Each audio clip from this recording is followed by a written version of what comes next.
Imagine waking up to a tape recorder playing your own terrified screams, but you've never spoken those words. This isn't just a killer. This is something worse. Something that collects voices, like trophies. And Detective Aaron Graves is about to become the next recording. Detective Aaron Graves had seen his share of horrors, but nothing like this. The crime scene was pristine, no signs of struggle, no forced entry, no fingerprints.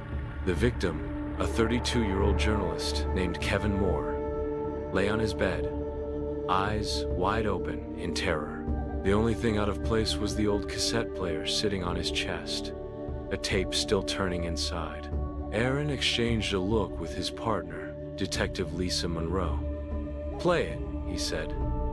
Lisa pressed play, and the room filled with sound. Kevin's voice spoke in panicked gasps. "Please, please don't do this. Who are you? What do you want? Oh God, no!" A blood-curdling scream followed, then static. The tape clicked to an end. Aaron's stomach twisted. His throat was slit, but there's no sign of a struggle. How did the killer get his voice on this? Lisa shook her head. "This is the third victim, Aaron. 3 people. 3 tapes, same pattern. Same impossibility." Aaron stared at Kevin's lifeless eyes.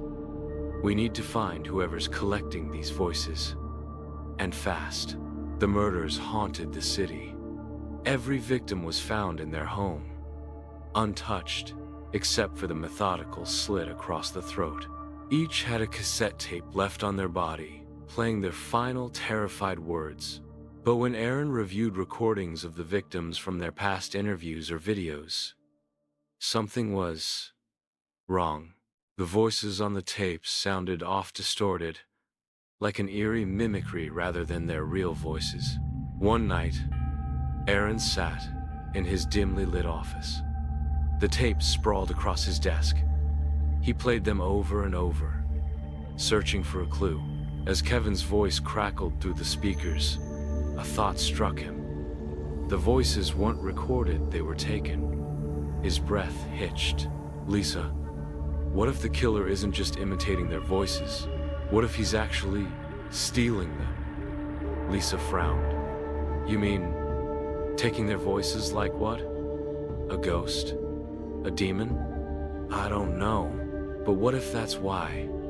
They don't scream. They can't. By the time they realize what's happening, their voice is already gone." Lisa's face paled.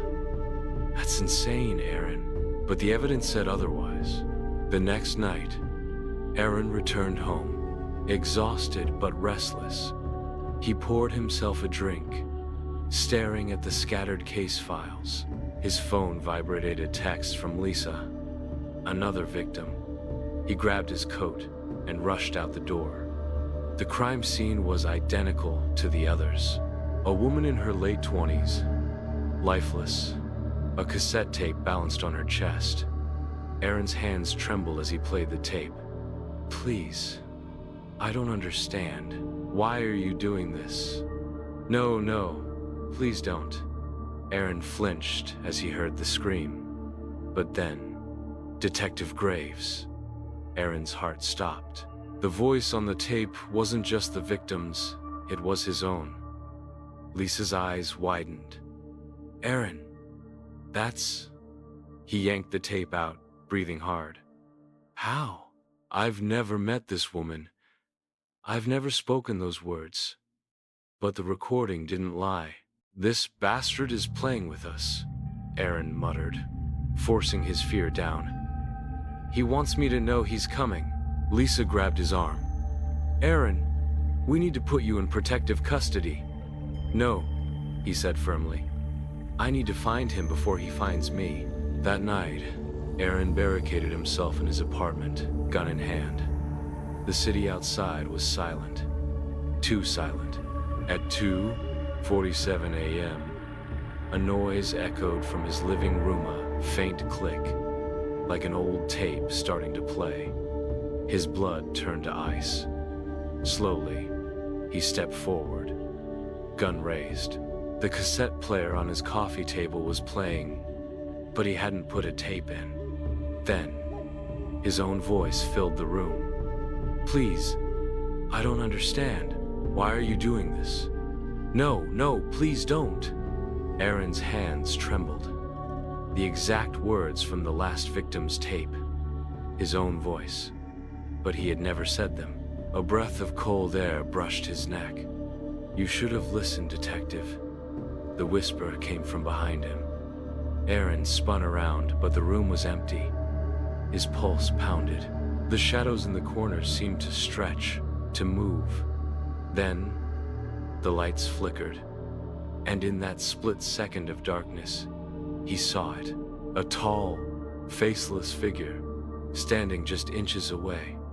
The lights flashed back on, and the room was empty. The tape stopped. The silence pressed down on him like a weight.